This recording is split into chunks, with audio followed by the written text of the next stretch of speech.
اتنا کھینچ تان کر آخر کائنات کو قرآن کی طرح پیش کرنے کی ضرورت ہی کیا تھی؟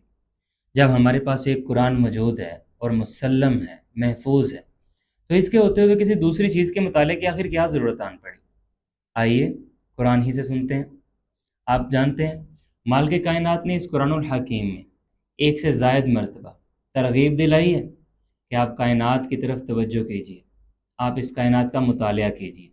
حکم ربی ہے کہ یا رسول حکم دو انسانیت کو کہ زمین میں چلیں پھریں، ذرا دیکھیں تو صحیح کہ میں نے ابتدا کیسے کی اپنی خلقت کی۔ مال کے کائنات نے ایک گلہ کیا ہے اپنی نازل کردہ قرآن کے بارے میں۔ اللہ تعالیٰ فرماتے ہیں کہ یہ کتاب کی تعلیمات کو عام کر دو، یہ حکم دے کر انہیں کتاب دیا گیا تھا، لیکن انہوں نے کیا کیا؟ فَنَبَذُوهُ وَرَاءَ ظُهُورِهِمْ، انہوں نے میری دی ہوئی کتاب کو پس پشت ڈال دیا، برباد ہو گئے۔ بالکل ایسے ہی مال کے کائنات ایک گلہ کرتے ہیں اس کائنات کے مطالعہ کے بارے میں۔ اللہ تعالیٰ فرماتے ہیں روز یہ لوگ کتنی نشانیوں سے گزرتے ہیں لیکن نظر انداز کر دیتے ہیں، یہی وجہ ہے کہ یہ لوگ برباد ہو رہے ہیں۔ ایک جگہ پر تو مال کے کائنات نے قومی موت کی سزا تجویز کر دی ہے جو لوگ اس کائناتی قرآن کا مطالعہ نہیں کرتے۔ اللہ تعالیٰ فرماتے ہیں کیا یہ لوگ آسمان، زمین اور جو کچھ بھی اللہ نے پیدا کیا ہے اس پر توجہ نہیں کر رہے؟ معلوم ہوتا ہے کہ ان کی موت کا وقت قریب آنے لگا ہے۔ آپ جانتے ہیں کہ مال کے کائنات نے اس قرآن الحکیم میں صرف اور صرف 150 آیات میں ان تمام موضوعات کو کور کر دیا ہے۔ وضو ہو، نماز ہو، روزہ، زکوٰۃ، حج، طلاق، قرض یا لین دین کے معاشرتی تمام تعلقات، ہر شے کو کور کرنے کے لیے صرف 150 آیات، اور اس مطالعہ کائنات کے متعلق 756 مرتبہ ارشاد فرمایا اللہ تعالیٰ نے۔ یہ ایک بات کافی ہے اس بات کی طرف توجہ دلانے کے لیے کہ اللہ کی نظر میں اس کائنات کو اسٹڈی کرنا کتنا لازمی ہے۔ ایک مرتبہ نبی مکرم صلی اللہ علیہ وسلم صبح صبح اٹھتے ہیں، اپنے اصحاب کے پاس آتے ہیں اور آقا فرماتے ہیں کہ آج مجھ پر ایک ایسی آیت نازل ہوئی کہ اگر کوئی بندہ اسے پڑھے اور غور و تدبر نہ کرے، اللہ کرے وہ ہلاک ہو جائے۔ پھر آقا یہ آیت تلاوت کرتے ہیں کہ جو آسمان ہے، یہ جو زمین ہے، یہ جو بارش کے برسنے سے زمین کا زندہ ہونا ہے، یہ تمام کے تمام اہل عقل کے لیے مختلف اسباق ہیں۔ میرے ذہن میں اکثر ایک سوال پیدا ہوا کرتا تھا، اور وہ یہ، اگر خاکم بدہن قرآن اس بات کی تعلیم نہ دیتا کہ اس دنیا کو کس طرح سے جینا ہے، اگر قرآن اس بات کی تعلیم دینے سے قاصر ہوتا کہ آپ نے یہاں پر حکمران کی حیثیت سے کیسے رہنا ہے، تو مجھے لگتا کہ شاید اکملت لکم دینکم کا دعویٰ بے بنیاد سا ہے، لیکن ایسا ہے نہیں۔ مال کے کائنات نے اس قرآن میں ہمیں پوری طرح سے باعزت اور آزاد طریقے سے جینا سکھایا ہے۔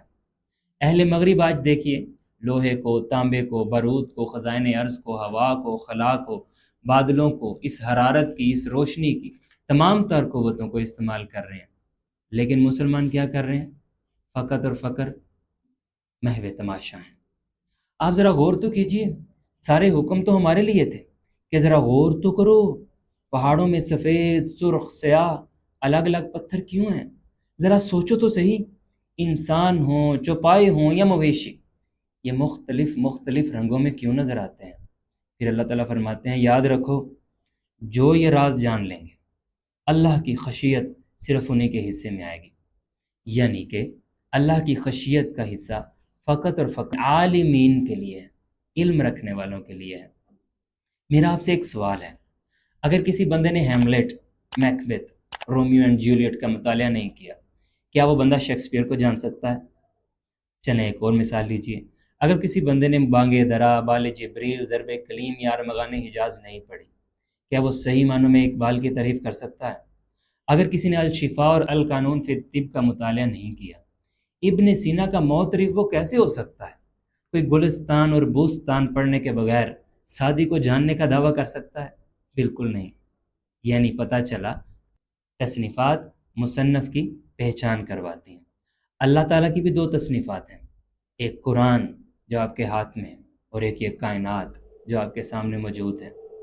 میں اکثر سوچتا ہوں جب کائنات کے علم سے نابلد لوگ الحمدللہ رب العالمین کہہ کر قرآن کا آغاز کرتے ہوں گے، وہ مال کے کائنات کی بڑائی کی بریائی کا کس طرح اندازہ کرتے ہوں گے؟ جب انہیں عالمین کا ہی نہیں پتا تو رب العالمین کا کس طرح ادراک ہوگا؟ ایک بات یاد رکھیے گا، اللہ کو صرف حقیقی حمد و ثنائی قبول ہے۔ کھوکھلی حمد و ثنا کرتے ہوئے آپ کو بہت سے ساجد اور نمازی نظر آئیں گے، لیکن یہ ریاکارانہ عبادتیں مال کے کائنات کو قبول نہیں ہیں۔ مال کے کائنات کا یہ فرمان یاد رکھیے گا کہ اللہ تعالیٰ ایسی نمازوں کو جو فقط کھوکھلی ہوں گی گندے کپڑے کی طرح لپیٹ کر منہ پر دے مارے گا۔ یعنی پتہ یوں چلا مال کے کائنات کی نظر میں ہمارے الفاظ سے زیادہ اس کے پیچھے چھپی ہوئی حقیقتوں کا وزن ہے۔ اللہ تعالیٰ تو علیم بذات الصدور ہے۔ زمین کی قوت ثقل ہو، بجلی ہو، الیکٹران کی متحرک قوتیں ہوں، گرتے ہوئے جھرنے سے بجلی کا پیدا کرنا ہو، ہوا ہو، روشنی ہو، حرارت، ان تمام قوتوں کو مسخر کر کے اہل مغرب کیوں نئی سے نئی ایجادات کرتے چلے جا رہے ہیں؟ یہ کائنات کے راز ہمیشہ انہی پر کیوں کھل رہے ہیں؟ مسلمان صرف انگشت بدنداں دیکھتے کیوں رہ رہے ہیں؟ اس کی کوئی تو وجہ ہوگی۔ یقیناً اس کی ایک ہی وجہ ہے کہ وہ حقیقی معنوں میں شکر بجا لا رہے ہیں۔ اللہ تعالیٰ نے آپ کو پتہ ہے یہ حکم صادر فرمایا ہے کہ میں نے انسان کو آنکھیں، کان اور دل دیے ہیں، ان سے ان کے بارے میں پوچھ ہوگی۔ اب آپ آج اس معاملے کا اگر حق ادا نہیں بھی کر رہے نا تو یقین جانیے ایک وقت تھا جب مسلمان اس آنکھ، اس کان اور دل کا حق ادا کر رہے تھے، اور وہ پوری دنیا پر چھائے ہوئے نظر آتے تھے۔ چاہے عسکری میدان ہو، آپ بدر سے لے کر تبوک تک جائیے، اور تبوک سے آگے روم اور فارس کی شکست تک آپ کو نظر آئے گا مسلمان کے سامنے کوئی ٹکنے کا نام نہیں لیتا تھا۔ جب امن قائم ہوا تو ہم بیٹھ نہیں گئے، ہم نے بیت الحکمت بنایا۔ آپ یقین جانیے جب ہم پوری طرح سے قرآن کے مطالعے کا حق ادا کر رہے تھے، کہیں الجبرا کا فادر الخوارزمی نظر آتا ہے۔ الخوارزمی نہ ہوتا تو میتھ کا نام و نشان نہ ہوتا، یہ کمپیوٹر اور ڈیجیٹل دنیا کا آغاز ہی نہ ہوتا، زیرو تک ہماری گنتی میں موجود نہ ہوتا۔ کہیں الکندی نظر آتا ہے، اس نے ارسطو جیسے فلسفہ دانوں کو مات دے دی۔ کہیں الرازی نظر آتا ہے، وائرس جیسی آج جیسے آپ کورونا اور پتہ نہیں کیا کیا بیماریوں کا نام سنتے ہیں، ان تمام کا اگر علاج ممکن ہے تو یہ سارے کا سارا الرازی کی مرہون منت ہے۔ یہ میڈیسن کا جتنا بڑا میدان آپ کو نظر آ رہا ہے ہمارے ابن سینا کی مرہون منت ہے۔ اگر البرونی جنم نہ لیتا، جیومیٹری کا نام تک نہ ہوتا، ارضیات، یہ تمام جیوگرافی زیرو ہوتی، ابن الہاشم نہ ہوتا، یہ کیمرے، یہ لینز، یہ ٹیلیسکوپی، یہ مائکروسکوپ کچھ نہ ہوتا، عمر خیام نہ ہوتا، تو تقویم اور کیلنڈر کا میدان خالی ہوتا۔ یہ سب کی سب ایجادات مسلمانوں کی جولی میں کیوں تھی؟ فلکیات ہو، میڈیکل کا میدان ہو، میتھمیٹکس ہو یا کیمسٹری، سب کے موجد ہم تھے۔ جابر بن حیان نہ ہوتا تو کیمسٹری کا نام تک نہ ہوتا۔ سب کچھ ہمارا کیوں تھا؟ اب یہ زیادہ پرانی بات نہیں، کل کی باتیں ہیں۔ اقبال یاد آتا ہے، وہ کہتا ہے وہ معزز تھے زمانے میں مسلمان ہو کر، اور تم خوار ہوئے تارک قرآن ہو کر۔ پھر مسلمان یہ سبق بول گئے کہ انتم الاعلون ان کنتم مؤمنین، اگر مومن نہیں رہو گے غلبہ چھین لیا جائے گا۔ پھر فقط ہم اس سبق پر آگے کہ عمل سے فارغ ہوا مسلمان بنا کے تقدیر کا بہانہ۔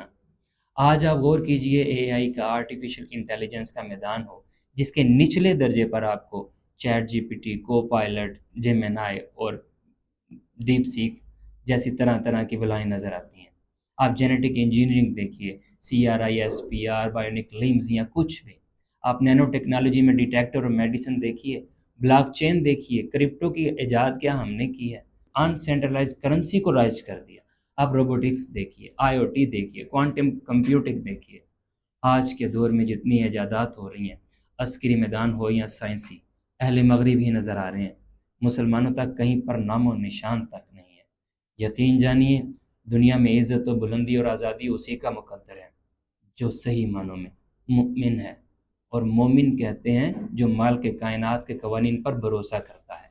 ہم نے نہ اس لکھے ہوئے قرآن پر پوری طرح بھروسہ کیا، ہم نے صرف اس کو ثواب کے حصول کے لیے پڑھ لینا ہی کافی سمجھا۔ میرے ذہن میں ہمیشہ ایک سوال پیدا ہوا کرتا تھا، اور وہ یہ کہ اہل مغرب آج کیوں اتنا آگے ہیں؟ ایسا کیا ہو گیا ہے کہ وہ کیا اہل قرآن ہیں کہ وہ آج ہر میدان میں ترقی کرتے جا رہے ہیں؟ تو حفیظ صاحب نے مجھے اس کا جواب دیا. وہ کہتا ہے کام ہم نے رکھا فقط اذکار سے، تیری تعلیم اپنائی اغیار نے، حشر میں منہ دکھائیں گے کیسے تجھے، ہم سے نہ کردہ کار امتی یا نبی.